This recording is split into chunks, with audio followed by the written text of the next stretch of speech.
My new client was waiting for me. I staggered into the office at noon. Whiskey and Mandy from the Pink Parrot mixed badly. I was paying for it with a monster hangover and a significantly later wallet. I'll be seeing her again tomorrow night, God willing. The smell of acetone filled the space. My receptionist, in her usual efficiency, busied herself redoing her nails and ignoring my waiting client. She has an uncanny knack for both. Multitasking, I think they call it. Been waiting long, I asked? Just the usual, my receptionist answered, mistakenly believing I was addressing her. I waved the client back to my private office. He followed me in. Been waiting long? I used the same question for filler as I reached into my desk drawer for 2 aspirin and a bottle of bourbon to wash them down. The spirits were my only drinking buddies. Since 10 o'clock, but I was warned you weren't a morning person, Jimmy Z told me how you helped him. I nodded. Jimmy Z had been an unusual client in unusual circumstances. I've gotten a lot of referrals from his friends.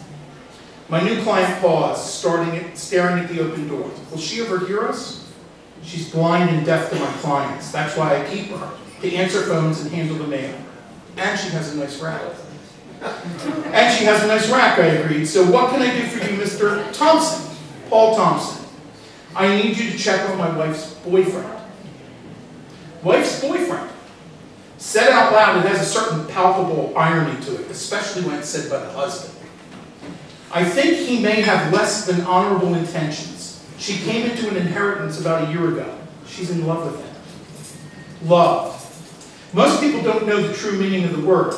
They say that they love pistachio ice cream, or the Philadelphia Eagles, or their overpriced Mercedes, all with the same intonation, that they say they love a spouse or a parent. Liberal of you to let her have a boyfriend. We're not together, he responded, but that doesn't mean I don't care for her or don't want her to be safe. I love her enough to want her to be safe. Says every ex-husband, stalker, murderer. Guys like this are transparent to me, but I understand the need for safe. My sister died from a deranged asshole stalking her. I couldn't protect her. I left the force because of it. Now I spend my life trying to protect people from one another without the constraints of the law. The aches and physical scars from bullets and being thrown down flights of stairs remind me how hard a job it can be sometimes. I won't track him down so you can kill him. I'm not that kind of shameless or a fool. It's not about that, he said. I only want her to be safe. I stare at her. With the exception of the serial killer homicides in '09, I'm a pretty good judge of character. I'm not spiritual, but I see auras others can't. This is what? I believe him. So I take the case and give him my terms. He agrees and departs without leaving a retainer. My secretary is putting a second coat on her nails and doesn't seem to notice his exit, but she does have a nice round. I gather my gear. 6 hours and a bit of detective work later, I'm watching him from a hidden spot, wooing a different middle-aged woman. Holding hands and romantic whispers at the most expensive restaurant in town. I know his type. Good-looking, smooth-talking guy who preys on the lonely. Takes her for everything she has, then walks away. You don't need to kill people to make them die inside. I filled the card of my digital camera with photos of his escapades, but I won't need them. My chance comes as he walks to the men's room. I break the normal PI rules and make direct contact with the target. 2 rapid jabs and he folds like a house of cards. He sits in a crumpled heap against the wall, rubbing his jaw and staring at me in something between anger and fear. You're going to disappear from Mrs. Thompson's life as of now. Poof, like a ghost. You ain't got no right, he replied. No, but I do have a right uppercut you know about and a Colt that you don't.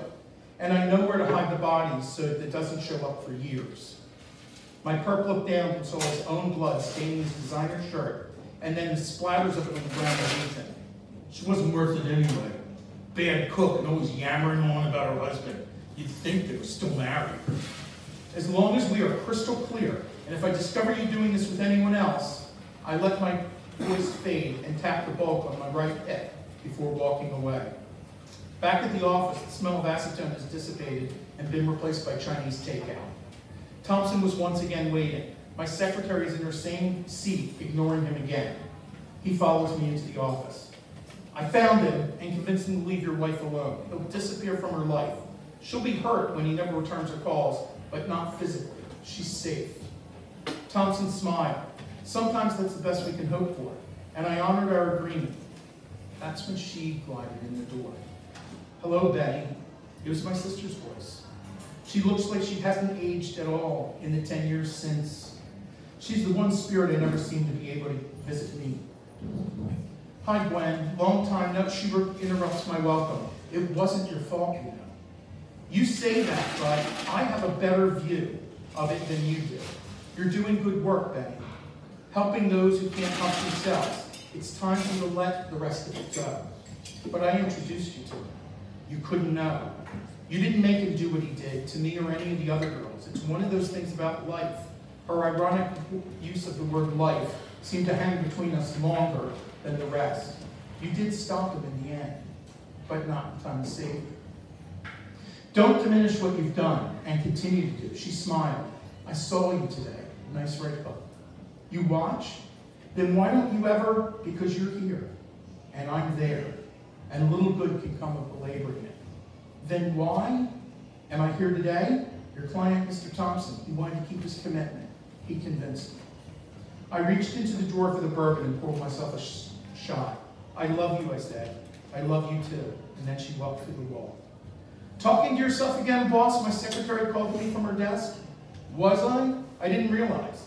I walked out to her. In the waiting chair was a nicely dressed 40-ish woman in a large handbag and sad eyes.